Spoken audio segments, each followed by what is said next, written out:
Now is the winter of our discontent, made glorious summer by this son of the York. And all the clouds that lowered upon our house, in the deep bosom of the ocean buried. Now are our brows bound with victorious wreaths, our bruised arms hung up for monuments, our stern alarms changed to merry meetings, our dreadful marches to delightful measures. Grim-visaged war hath smoothed his wrinkled front, and now, instead of mounting barbed steeds to fight the souls of fearful adversaries, he capers nimbly in a lady's chamber to the lascivious pleasing of a lute. But I, that am not shaped for sportive tricks, nor made to court an amorous looking-glass, I that am rudely stamped and want love's majesty to strut before a wanton, ambling nymph, I that am curtailed of this fair proportion, cheated of feature by dissembling nature, deformed, unfinished, sent before my time into this breathing world scarce half made up, and that so lamely and unfashionable that dogs bark at me as I hold by them. My eye in this weak, piping time of peace have no delight to pass away the time, unless to see my shadow in the sun, and descant on mine own deformity. And therefore, since I cannot prove a lover to entertain these fair, well-spoken days, I am determined to prove a villain and hate the idle pleasures of these days.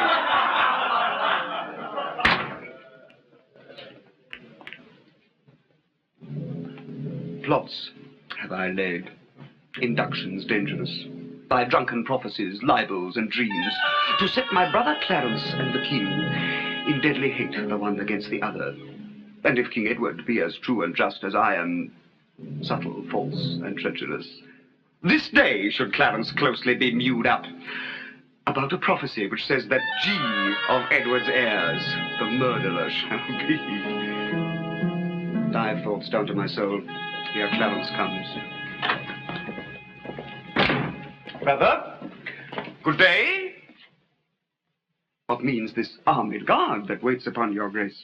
His Majesty, tendering my person's safety, hath appointed this conduct to convey me to the Tower. Upon what cause? Because my name is George. What heck, my lord, that fault is none of yours. He should for that commit your godfathers. Oh, belike his Majesty hath some intent that you should be new christened in the Tower. But, what's the matter, Clarence? May I know? Yea, Richard, when I know, for I protest as yet I do not. But as I may learn, he hearkens after prophecies and dreams, and from the crossrow plucks the letter G, and says a wizard told him that by G his issue disinherited should be. And for the name of George begins with G, it follows in his thoughts that I am he. These, as I learn, and such like toys as these hath moved his highness to commit me now. Thus it is when men are ruled by women. 'Tis not the king that sends you to the Tower. My Lady Grey, his wife, Clarence. 'Tis she that tempts him to this harsh extremity. Was it not she and that good man of worship, Anthony Woodville, her brother there, that made him send Lord Hastings to the Tower, from whence this present day he is delivered? We are not safe, Clarence. We are not safe. By heaven, I think there is no man secure but the Queen's kindred. And night-walking heralds that trudge betwixt the king and Mistress Shaw. But you not what an humble suppliant Lord Hastings was for his delivery. Oh, humbly complaining to her deity got my Lord Chamberlain his liberty. I'll tell you what, I think it is our way, if we would keep in favour with the king, to be her men and wear her livery. The jealous o'erworn widow and herself, since that our brother dubbed them gentlewomen, are mighty gossips in our monarchy. I beseech your graces both to pardon me. His Majesty hath strictly given in charge that no man shall have private conference, of what degree soever, with your brother. Even so, and please your worship, Blackenbury. You may partake of anything we say. We speak no treason, man. We say the king is wise and virtuous, his noble queen, well struck in years, wise and not jealous.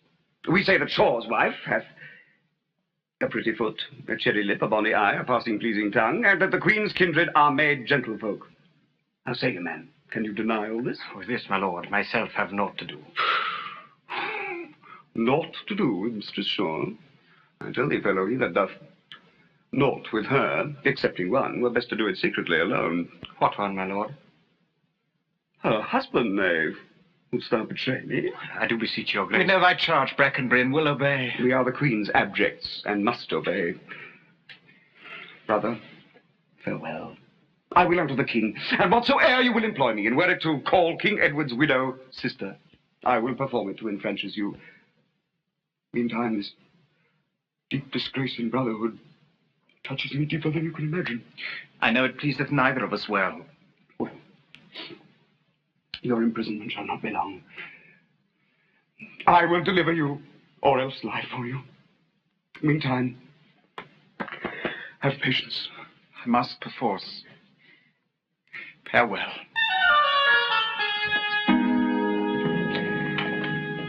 Go, tread the path that thou shalt ne'er return. Simple, plain Clarence, I do love thee so that I will shortly send thy soul to heaven, if heaven will take the present at our hands. Who comes here?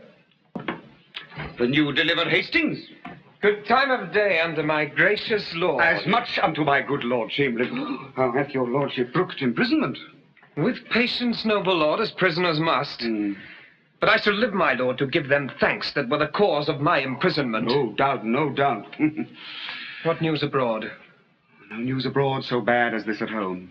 The king, my lord, is sickly, weak, and melancholy, and his physicians fear him mightily. Now, by St. John, this news is bad indeed. Where is he, in his bed? Yes. Go you before, and I will follow you.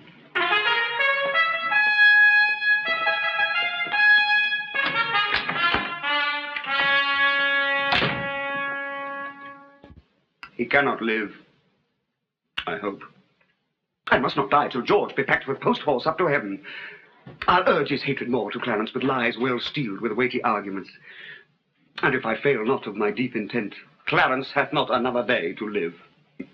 Which done, God take King Edward to his mercy, and leave the world for me to bustle in. For then I'll marry Warwick's eldest daughter. What though I killed her husband and his father? The readiest way to make the wench amends is to become her husband and her father. The which will I, not all so much for love, as for another secret close intent by marrying her, which I must reach unto. But yet I run before my horse to market. Clarence still breathes, Edward still lives and reigns. When they are gone, then must I count my gains.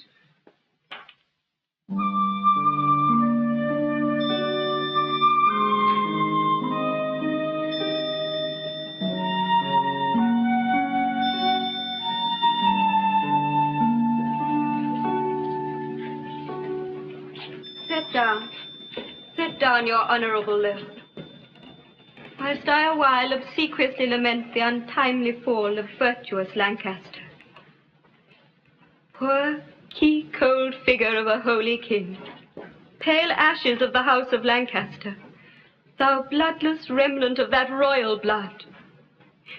Be it lawful that I invocate thy ghost to hear the lamentations of poor Anne, wife to thy Edward, to thy slaughtered son, stabbed by the selfsame hand that made these wounds.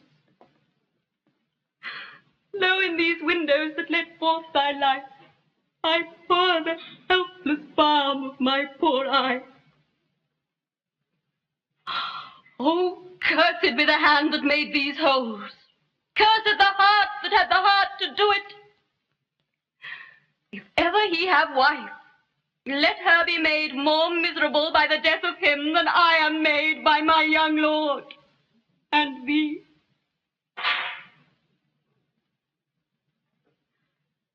Come now, towards Chertsey with your holy load. Stay, you that bear the corse, and set it down. What black magician conjures up this fiend? Villains! Set down the corse, or by St. Paul, I'll make a corse of him that disobeys. My lord, stand back and let the coffin pass. Unmannered dog, standst thou when I command? What, do you tremble? Are you all afraid? Alas, I blame you not, for you are mortal, and mortal eyes cannot endure the devil. Avaunt, thou dreadful minister of hell. Sweet saint, for charity, be not so cursed. Foul devil, for God's sake, hence and trouble us not. For thou hast made this happy earth thy hell. filled it with cursing cries and deep exclaims. If thou delight to view thy heinous deeds, behold this pattern of thy butcheries. Oh, gentlemen, see dead Henry's wounds, oath their congealed mouths and bleed afresh. Blush, thou lump of foul deformity, for 'tis thy presence that exhales this blood from cold and empty veins where no blood dwells. Lady, you know no rules of charity, which renders good for bad, blessings for curses. Villain, thou knowst no law of God nor man. No beast so fierce but knows some touch of pity. But I know none, and therefore am no beast. Didst thou not kill this king? I grant you. Dost grant me, hedgehog? Then God grant me too thou mayst be damned for that wicked deed. Oh, he was gentle, mild, and virtuous. The better for the king of heaven that hath him, for he was fitter for that place than earth. And thou unfit for any place but hell. Yes, one place else, if you will hear me name it. Some dungeon. Your bedchamber.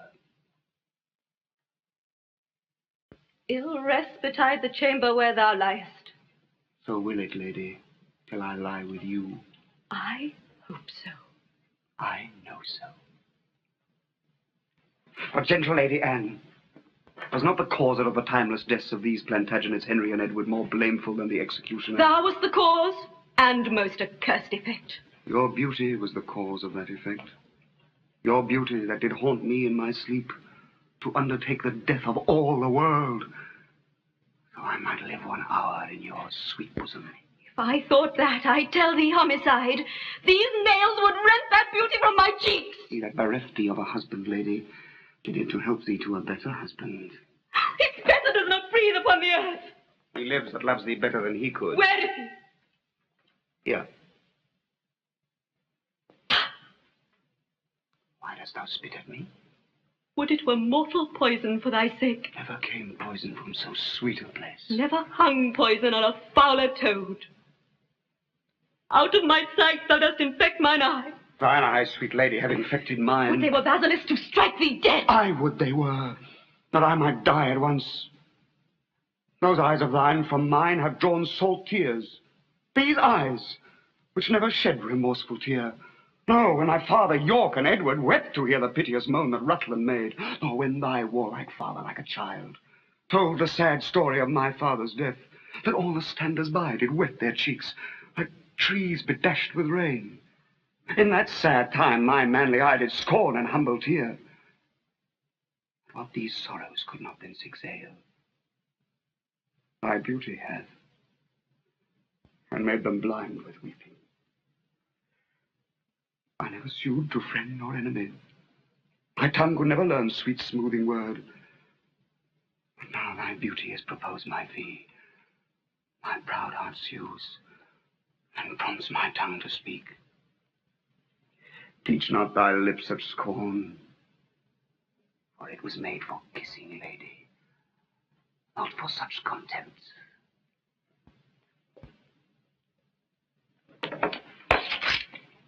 If thy revengeful heart cannot forgive, lo, here I lend thee this sharp-pointed sword, which if it please you hide in this true breast, and let the soul forth that adoreth thee.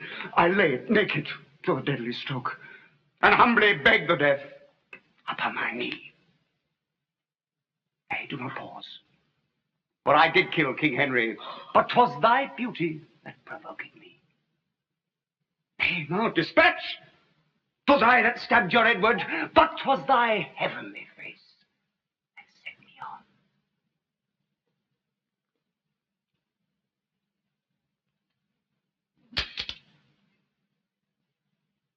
Take up the sword again, or take up me.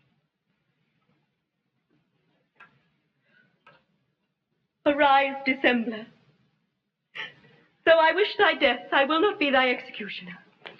Then bid me kill myself, and I will do it. I have already. That was in thy rage. Speak it again.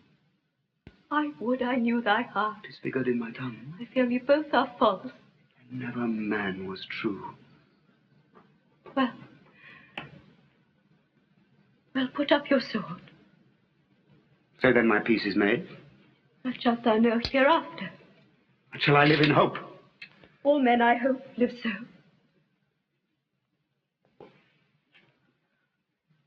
Vouchsafe to wear this ring. Look, how my ring encompasseth your finger, even so your breast encloseth my true heart. Wear both of them, for both of them are thine. Trestle and Berkeley, go along with me.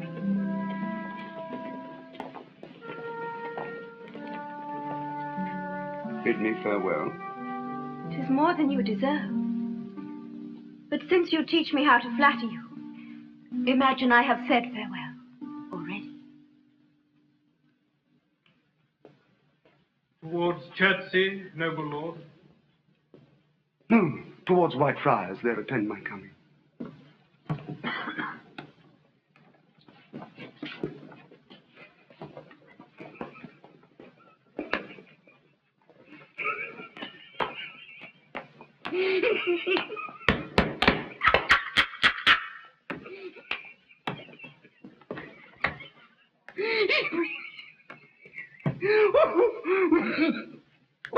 Was ever woman in this humor? Was ever woman in this humor one? I'll have her, but I will not keep her long. But I, that killed her husband and his father, to take her in her heart's extremest hate, curses in her mouth, tears in her eyes, and the bleeding witness of my hatred by, having God her conscience of these bars against me, and I no friend to back my suit at all, but the plain devil and dissembling looks, and yet to win her, all the world to nothing. Ha! Has she forgot already? Edward, that brave prince, Edward her lord, whom I some 3 months since stabbed, in my angry mood, at Tewkesbury. A sweeter and a lovelier gentleman, framed in the prodigality of nature, the spacious world cannot again afford. Will she yet abase her eyes on me, that cropped the golden prime of this sweet prince, and made her widow to a woeful bed? My dukedom to a beggarly denier? I do mistake my person all this while. Upon my life, she finds, although I cannot, myself to be a marvelous proper man. I'll be at charges for a looking glass, and entertain a score or 2 of tailors, to study fashions, to adorn my body. Since I am crept in favor with myself, I will maintain it with some little cost. Shine out, fair sun, that I have bought a glass, that I may see my shadow as I pass.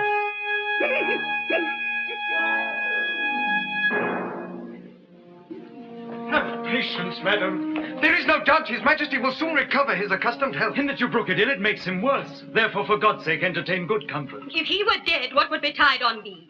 No other harm but loss of such a lord. The loss of such a lord includes all harm. The heavens have blessed you with a goodly son to be your comforter when he is gone. Ah, he is young, and his minority is put into the trust of Richard Gloucester, a man that loves not me, nor none of you. Is it concluded he shall be protected? It is determined, though not concluded yet, but so it must be if the king miscarry. Here come the lords of Buckingham and Derby. Good time of day unto your royal grace. Saw you the king today, my lord of Derby? But now the Duke of Buckingham and I are come from visiting His Majesty. What likelihood of his amendment, lord? Madam, good hope. His grace speaks cheerfully. God grant him health. Did you confer with him? Aye, madam, he desires to make atonement between the Duke of Gloucester and your brothers, and between them and my Lord Chamberlain, and sent to warn them to his royal presence. Would all were well. But that will never be. I fear our happiness is at its height. They do me wrong, and I will not endure it. Who is it that complains under the king that I, forsooth, am stern and love them not? Why, holy Paul, they love his grace, but likely that fill his ears with such dissentious rumours. Because I cannot flatter and look fair, smile in men's faces, smooth, deceive, and cog, duck with French nods and apish courtesy, I must be held a rancorous enemy. May not a plain man live and think no harm, but that his simple truth must be abused with silken, sly, insinuating jacks? To whom in all this presence speaks your grace? To thee, that hast nor honesty nor grace. When have I injured thee? When done thee wrong? Or thee? Or thee, or any of your faction? A plague upon you all. His royal grace, whom God preserve better than you would wish, Cannot be quiet scarce a breathing while, but you must trouble him with lewd complaints. Brother Augusta, you mistake the matter. The king, on his own royal disposition, and not provoked by any suitor else, makes him to send, that he may learn the ground. I cannot tell. The world is grown so bad that wrens may prey where eagles dare not perch. Since every jack became a gentleman, as many a gentle person made a jack. Come, we know your meaning, Brother Gloucester. You envy my advancement and my friends. God grant we never may have need of you. Be kind, God grant that I have need of you. Our brother is imprisoned by your means, myself disgraced, and the nobility held in contempt, while great promotions are daily given out to ennoble those that scarce some 2 days since were worth a noble. By him that raised me to this careful height, I never did incense his majesty against the Duke of Clarence, but have been an earnest advocate to plead for him. My lord, you do me shameful injury, falsely to adore me in these vile suspects. You may deny that you are not the mean of my Lord Hastings' late imprisonment. She may, my lord, will you? Lord Rivers, why, who knows not so? She may do so more so than deny that. She may help you to many fair preferments, and then deny her aiding hand therein, and lay these honors on your high desert. What may she not? She may. Aye, marry, may she? What marry may she? What marry may she? Marry with a king, a bachelor, and a handsome stripling, too. I wish your granddam had not worse than that. My lord Augusta, I have too long borne your blunt upbraidings and your bitter scoffs. By heaven, I will acquaint his majesty with those gross taunts that oft I have endured. Small joy have I in being England's queen. Lesson be that small, God, I What do you beseech mean him. with telling of the king? I will avouch it in presence of the king. You were queen. I, or your husband, king. I was a pack horse in his great affairs, a weeder out of his proud adversaries, a liberal rewarder of his friends.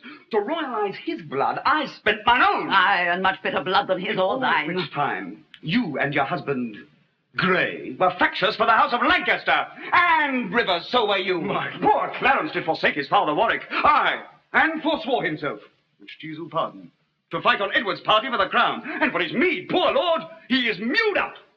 I would to God my heart were flint like Edward's, or Edward's soft and pitiful like mine. I am too childish foolish for this world. My lord Augusta, in those busy days which here you urged to prove us enemies, we followed then our lord, our sovereign king. So should be you if you should be our king. If I should be... I'd rather be a peddler. Far be it from my heart, the thought thereof. I can no longer hold me patient. Hear me, you wrangling pirates that fall out in sharing that which you have pillaged from me. Which of you trembles not that looks on me? Ah, gentle villain, do not turn away. Wert thou not banished on pain of death? I was, but I do find more pain in banishment than death can yield me here by my abode. A husband and a son thou owest me, and thou a kingdom, all of you allegiance. Curse my noble father laid on thee when thou didst crown his warlike brows with paper, and with thy scorns loosed rivers from his eyes, and then to dry them gavest the Duke of Clout steeped in the faultless blood of pretty Rutland. His curses then, from bitterness of soul denounced against thee, are all fallen upon thee. Oh, it was the foulest deed to slay that babe. Was Northumberland then present wept to see it? Tyrants themselves wept when it was reported. What? Were you snarling all before I came, ready to catch each other by the throat, and turn you all your hatred now on me? Can curses pierce the clouds and enter heaven? Why then give way, dull clouds, to my quick curses. Though not by wars, by surfeit die your king, as ours by murder to make him a king. Edward thy son that now is Prince of Wales, for Edward my son that was Prince of Wales, die in his youth by like untimely violence. Poor painted queen, vain flourish of my fortune, thou whetst a knife to turn against thyself. Thyself a queen, for me that was a queen, outlive thy glory like my wretched self, and after many lengthened hours of grief die, neither mother, wife, nor England's queen. Have done thy charm, thou hateful withered head. And leave out me. Stay, dog, for thou shalt hear me. The worm of conscience still gnaw thy soul. Thy friends suspect for traitors while thou livest, and take deep traitors for thy dearest friends. No sleep close up that deadly eye of thine, unless it be while some tormenting dream affrights thee with a hell of ugly devils. Thou elvish marked, abortive rooting hog, thou loathed issue of thy father's loins, thou ragamuffin, thou detested... What doth she say, my Lord of Buckingham? Nothing that I respect, my gracious lord. What, dost thou scorn me, Duke of Buckingham? Oh, but remember this another day when he shall split thy very heart with sorrow, and say poor Margaret was a prophetess. Live each of you the subject to his hate, and he to yours, and all of you to God's.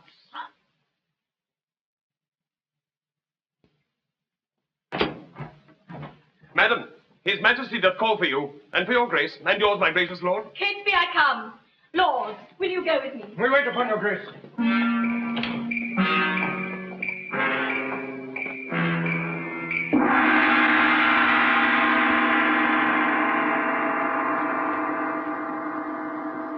Now, my hardy, stout resolved inmates, are you now going to dispatch this thing? We are, my lord, and come to have the warrant that we may be admitted.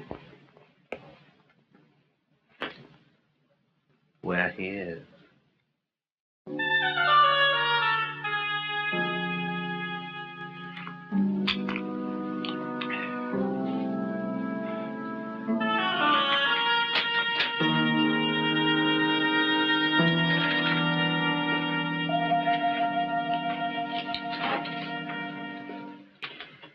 Why looks your grace so heavily today? Oh, I have passed a miserable night. So full of fearful dreams, of ugly sights, that as I am a Christian faithful man, I would not spend another such a night. Though 'twere to buy a world of happy days, so full of dismal terror was the time. What was your dream, my lord? I pray you tell me. I thought that I had broken from the tower and was embarked across to Burgundy. And in my company, my brother Gloucester, who from my cabin tempted me to walk upon the hatches. Thence we looked toward England, and sighted up 1,000 heavy times during the wars of York and Lancaster that had befallen us.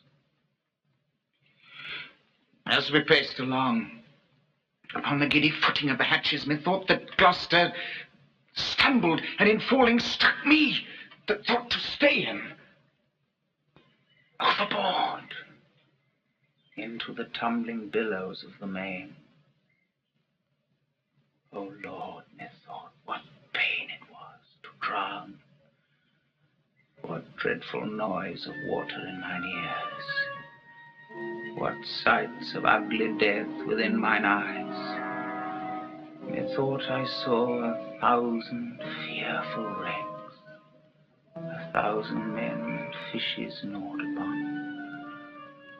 Wedges of gold, great ingots, heaps of pearls, inestimable stones, unvalued jewels, all scattered in the bottom of the sea. Some lay in dead men's skulls, and in the holes where eyes did once inhabit there were crept, as 'twere in scorn of eyes, reflecting gems that wooed the slimy bottom of the deep and mocked the dead bones that lay scattered down. Wait you not in this sore agony? Oh, no. My dream was lengthened after life. Oh, then began the tempest to my soul. I passed, methought, the melancholy flood with that sour pheromone which poets write of, unto the kingdom of perpetual night. The first that there did greet my stranger soul was my great father-in-law, renowned Warwick, who spake aloud. What scourge for perjury can this dark monarchy afford false Clarence? And so he vanished. Then came wandering by a shadow, like an angel with bright hair, dabbled in blood, and he shrieked out aloud, "Clarence is come! False, fleeting, perjured Clarence! Let's stab me in the field by Tewkesbury! Seize on him, furies! Take him on to torment! With that methought a legion of foul fiends environ me, and howling in mine ears such hideous cries, and with the very noise I trembling wait. And for a season after, could not but believe I was in hell. Such terrible impression made my dream. Oh, marvel, Lord, though it have frighted you. Oh, keeper, I have done these things that now give evidence against my soul, for Edward's sake. And see how he requites me. Oh, God, if my deep prayers cannot appease thee, but thou wilt be avenged on my misdeeds, yet execute thy wrath in me alone. Oh, spare my guiltless wife and my poor children.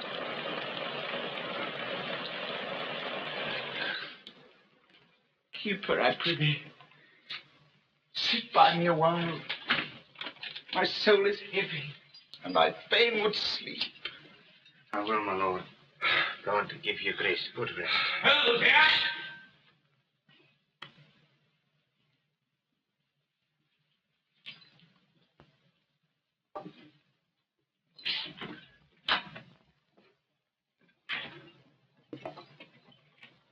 What would you have done? And how camest thou hither? I would speak with Clarence. And I came hither on my legs. What, so brief? Oh, sir, it is better to be brief than tedious. Show him our commission, talk no more.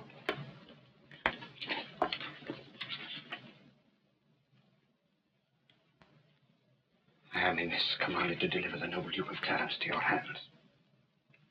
I will not reason what is meant hereby, because I will be guiltless from the meaning. There lies the Duke asleep. And there are the keys. I'll to the king, and signify to him that thus I have resigned to you my charge. Do so, it is a point in wisdom, fare thee well.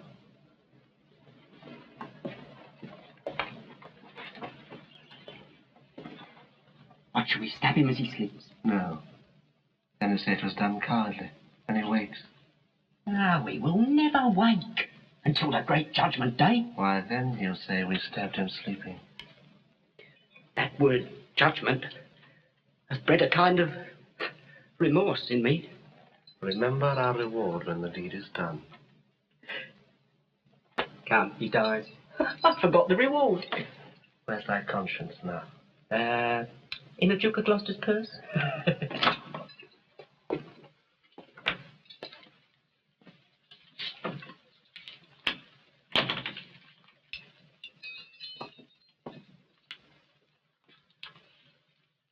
Take him over the costard with the hilt of thy sword. And then throw him in the Malmsey butt. Oh, excellent device. And make a sop of him. Soft, he wakes. Keeper, where art thou? Give me a cup of wine. Oh, thou shalt have wine enough, me lord, anon. In God's name, what art thou? A man as you are. But not as I am royal. Nor you as we are. Loyal. Who sent you hither? Where would you come? To murder me? Aye. You scarcely have the hearts to tell me so, and therefore cannot have the hearts to do it. Wherein, good friends, have I offended you? Offended us you have not. But the king.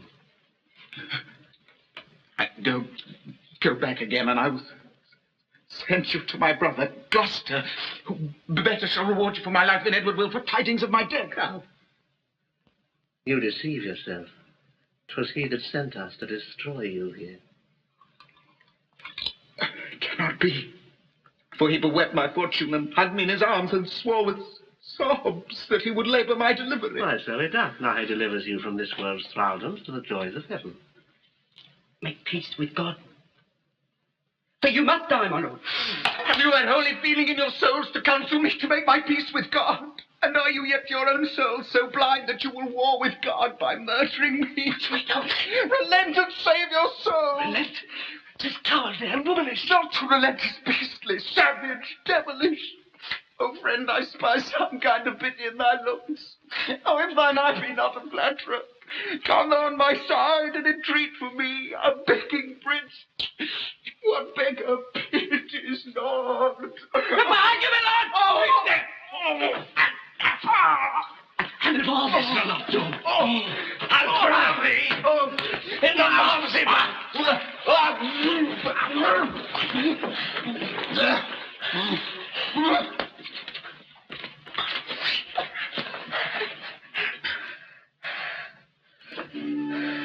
Bloody deed. And desperately dispatched. Now, now is thou helpst me not.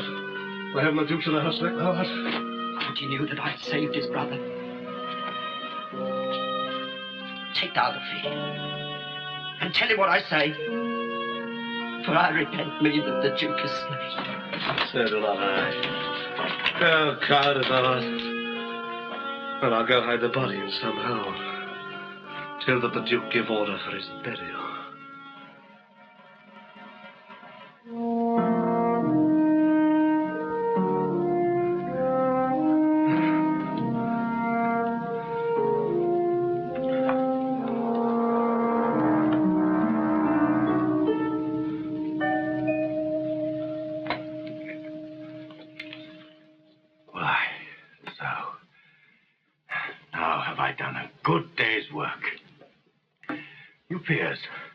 Continue this united league.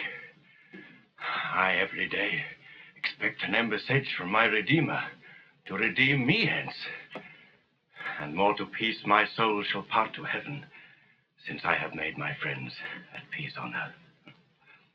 Rivers and Hastings, take each other's hand. Dissemble not your hatred, swear your love. By heaven, my soul is purged from grudging hate. And with my hand I seal my true heart's love. So thrive I as I truly swear the like. Madam, yourself is not exempt from this, nor you, son Dorset. Buckingham, nor you. You have been factious, one against the other. Why, love Lord Hastings, let him kiss your hand. There, Hastings. I will never more remember our former hatred. So thrive I and mine. Dorset embraces? Hastings, love Lord Marquis. This interchange of love, I here protest on my part, shall be inviolable. And so swear I. Ah, princely Buckingham, seal you this league with thy embracement to my wife's allies, and make me happy in your unity. Whenever Buckingham doth turn his hate upon your grace, but with all duteous love doth cherish you and yours, God punish me with hate in those what I expect most love. When I have most need to employ a friend, and most assured that he is a friend, deep, hollow, treacherous, and full of guile be he unto me. This do I beg of heaven, when I am cold in love to you and yours. Pleasing, cordial, princely Buckingham, is this thy vow unto my sickly heart? I want yet now our brother Gloucester here, to make the blessed period of this peace. And in good time, here comes Sir Richard Ratcliffe and the Duke. Good morrow to my sovereign king and queen. And princely fears, a happy time of day. Happy indeed, as we have spent the day. Brother, we have done deeds of charity, made peace of enmity, fair love of hate between these swelling, wrong, insensate peers. A blessed labor, my most sovereign lord. Among this princely heap, if any here by false intelligence or wrong surmise hold me a foe, if I unwittingly have aught committed that may be hardly borne by any in this presence, I desire to reconcile me to his friendly peace. 'Tis death to me to be at enmity. I hate it, and desire all good men's love. First, madam, I entreat true peace of you, which I will purchase with my duteous service. Of you, My noble cousin Buckingham, if any grudge were lodged between us, of you, Lord Rivers, and of Dorset, that all without desert have frowned on me. Dukes, earls, lords, gentlemen, indeed of all. I do not know that Englishman alive with whom my soul is any jot at odds more than the infant that is born tonight. I thank my God for my humility. A holy day shall this be kept hereafter. I would to God all strifes were well compounded. My noble lord, I do beseech your highness to take our brother Clarence to your grace.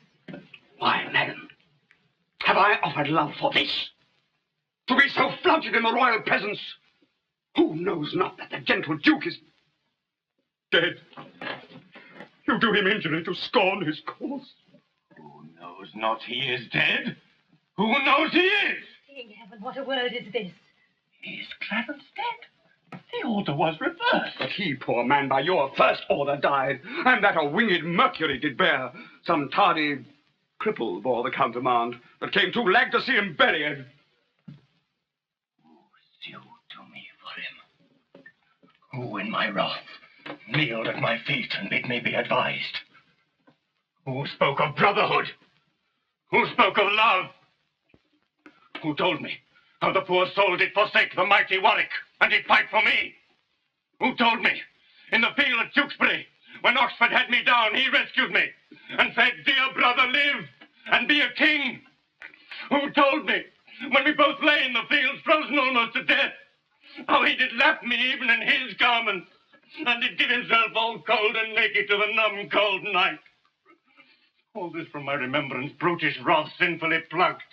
And not a man of you had so much grace to put it in my mind. Oh, God!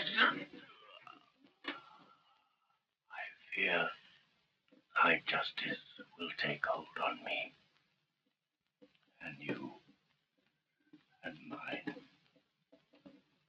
and yours for this.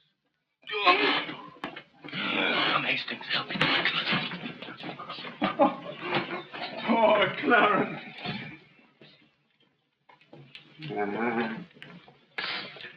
This is the fruits of rashness. Marked you not how that the guilty kindred of the Queen looked pale when they did hear of Clarence's death? Oh, they did urge it still unto the King. God will revenge it. Come, lords, will you go and comfort Edward with our company? We wait upon your grace.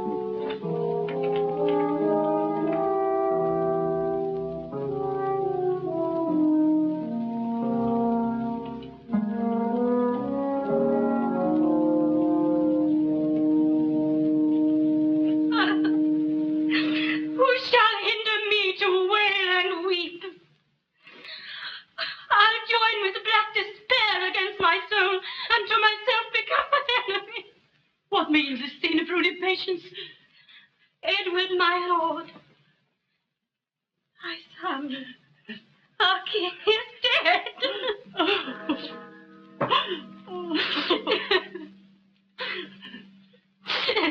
Madam, we think you like a careful mother of the young prince, your son. Send straight for him, let him be crowned. In him your comfort lives. Crown desperate sorrow in dead Edward's grave, and plant your joys in living Edward's throne. Sister, have comfort. We all of us have cause to wail the dimming of our shining star, but none of us can help our harms by wailing them. Oh, madam, my mother, I cry your mercy. I did not see your grace. Humbly upon my knee, I crave your blessing. God bless thee, and put meekness in thy breast. Love, charity, obedience, and true duty. Amen. And make me die a good old man. Well, that is the but end of a mother's blessing. I marvel that her grace did leave it out. You cloudy princes and heart-sorrowing peers that bear this heavy mutual load of moan, now cheer each other in each other's love. The broken rancor of your high-swollen hates, but lately splintered, knit and joined together, must gently be preserved, cherished, kept. Meseemeth good that with some little train forthwith from Ludlow the young prince be set hither to London to be crowned our king. Why with some little train, my lord of Buckingham? Marry, my lord, lest by a multitude the new-healed wound of malice should break up. I hope the king made peace with all of us, and the compact is firm and true in me. And so in me, and so I... Then be it so, and go we to determine who they shall be that straight shall post to London. My lord is but agree. Madam, and you, my sister, will you go to give your censures in this business? But...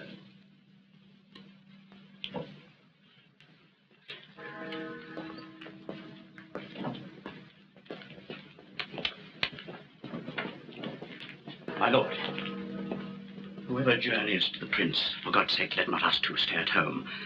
For, by the way, I'll sought occasion to part the queen's proud kindred from the prince. My other self, my counsel's consistory, my oracle, my prophet. My dear cousin, I, like a child, will go by your direction. Toward Ludlow, then, for we'll not stay behind. Last night, I hear, they lay at Northampton. At Stony Stratford they do rest tonight. Tomorrow or the next day they will be here. I long with all my heart to see the prince. I hope he has much grown since last I saw him. But I hear no. They say my son at York has almost overtaken him in his growth. Aye, mother, but I would not have it so. Why, my good cousin, it is good to grow. Grandam, one night as we did sit at supper, my Uncle Rivers did talk I did grow more than my brother. I, quoth my Uncle Gloucester, small herbs of Greece, great weeds do grow apace. Good faith, good faith. The saying did not hold in him, the same as did object to thee. He was the wretchedest thing when he was young, so long a-growing and so leisurely, that if his rule be true, he should be gracious. And so no doubt he is, my gracious madam. I hope he is, but yet let mothers doubt. Marry, they say my uncle grew so fast that he could gnaw a crust at 2 hours old. 'Twas full 2 years ere I could get a tooth. A pretty York, who told thee this? Grandam, his nurse. His nurse? Why, she was dead ere thou was born. If it were not she, I cannot tell who told me. A parlous boy, go to, you are too shrewd. Good madam, be not angry with the child. Pictures have ears. Here comes a messenger. What news? Such news, my lord, as pleased me to report. How doth the prince? Well, madam, and in health. What is thy news? Lord Rivers and Lord Grey are sent to Pomfret, and with them Sir Thomas Vaughan, prisoners. Who hath committed them? The mighty dukes, Gloucester and Buckingham. For what offence? The sum of all I can I have disclosed. Why or for what the nobles were committed is all unknown to me, my gracious lord. Ay me, I see the ruin of my house. The tiger now hath seized the gentle hind. Welcome destruction, blood and massacre. I see as in a map the end of all. Accursed and unquiet wrangling days. How many of you have mine eyes beheld? My husband lost his life to get the crown, and often up and down my sons were tossed for me to joy and weep their gain and loss. Oh, let me die to look on death no more. Come, my boy, we will to sanctuary. Madam, farewell. Stay, I will go with you. You have no cause. My gracious lady, go. And thither bear your treasure and your goods. For my part, I'll resign unto your grace the seal I keep. And so betide to me as well I tender you, and all of yours. Go. I'll conduct you to the sanctuary.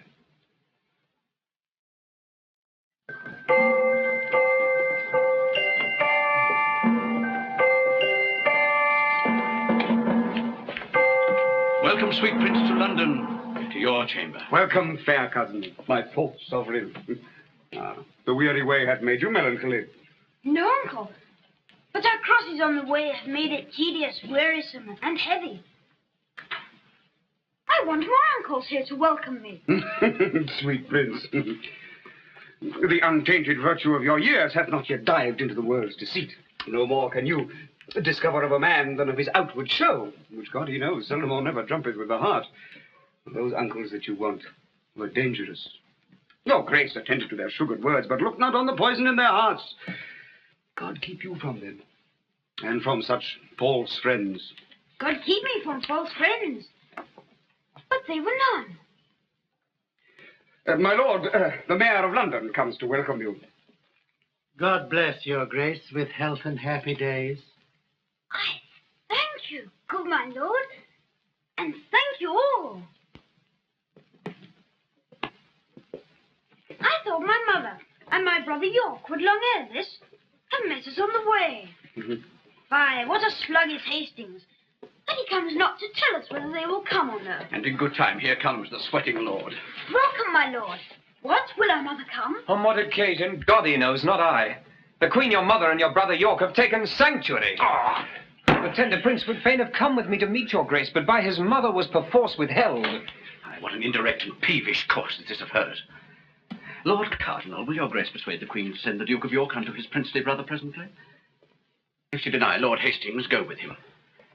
And from her jealous arms, pluck him, perforce. My Lord of Buckingham, if my weak oratory can from his mother win the Duke of York, anon expect him here.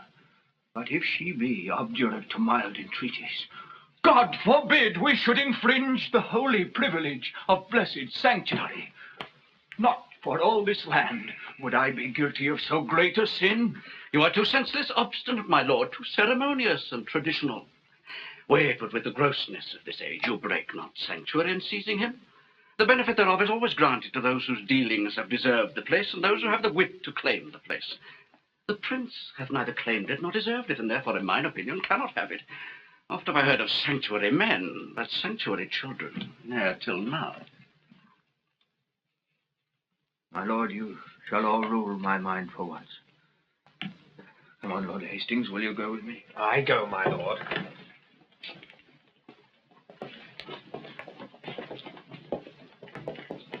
Good lords, make all the speedy haste you may.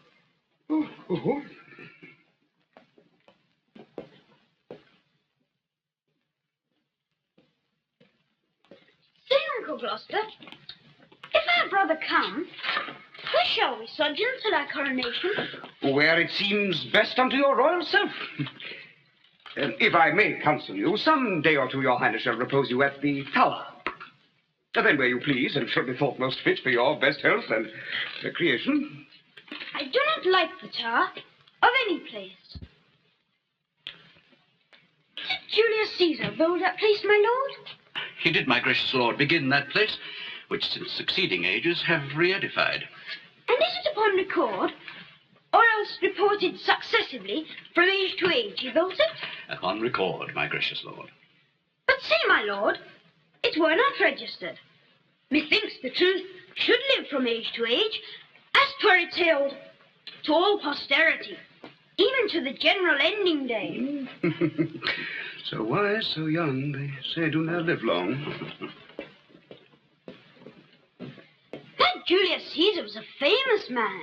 With what his valor did enrich his wit set down to make his valor live. I'll tell you what, my cousin Buckingham. What, my gracious lord? That if I live until I be a man, I'll win our ancient right in France again, or die a soldier as I live the king. Short summers likely have a forward spring. Here comes the Duke of York. Richard of York! How fares our noble brother? Oh, my good lord, so must I do you now. Hi, brother, to our grief as it is yours. Welcome, fair cousin, noble lord of York. I thank you, gentle uncle. Oh, my lord, you said that idle weeds are fasting growth. The prince, my brother, hath outgrown me fast. No, he hath, my lord. And therefore he's idle. Oh, my fair cousin, I must not say so. Well, he is never welcome to you than I. Ah, well, he may command me as my sovereign, but you have power in me as in a kinsman. I pray you, uncle, give me your dagger. My dagger, little cousin, with all my heart. A beggar, brother. My kind uncle that I know will give, being but a toy, which is no grief to give. A greater gift than that I'll give my cousin. A greater gift? Oh, that's the sword to it.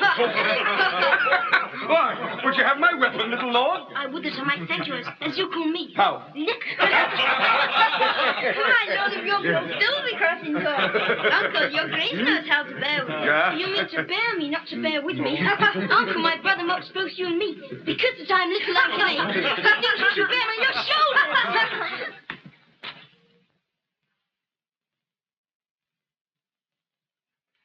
What a sharp, provided wit he reasons.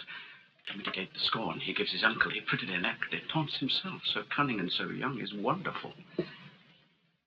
Lord, myself and my good cousin Buckingham will to your mother to entreat her meet you at the Tower and welcome you. What? Will you go into the tower, my lord? My lord protector will have it so. I should not sleep in quiet at the tower. Why? What should you fear? Marry, my Uncle Clarence's angry ghost. My grandson said he was murdered. I fear no uncle's dead. No, none that live, I hope. And if they live, I hope I need not fear. But come, my lord, and with a heavy heart thinking on them, I'll go into the tower.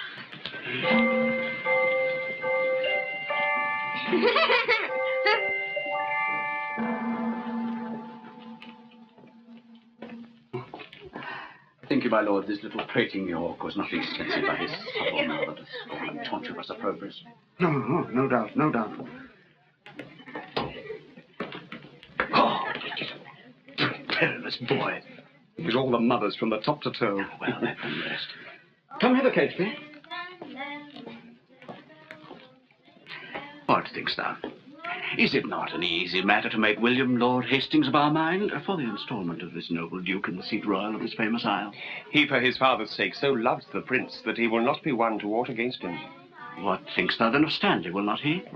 He will do all in all as Hastings doth. Well then, no more but this. Go, gentle Catesby, and as it were, far off, sound out Lord Hastings how he doth stand affected to our purpose, and summon him tomorrow to the Tower to sit about the coronation. If thou dost find him tractable to us, encourage him and tell him all our reasons.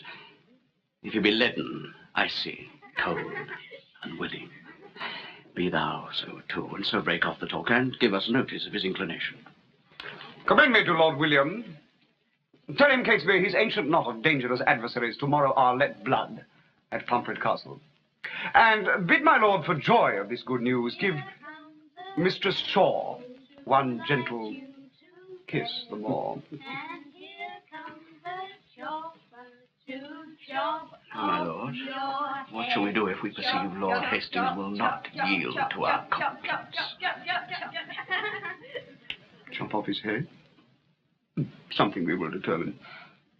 And look, when I am king, claim thou of me the earldom of Hereford, and all the movables whereof the king my brother was possessed.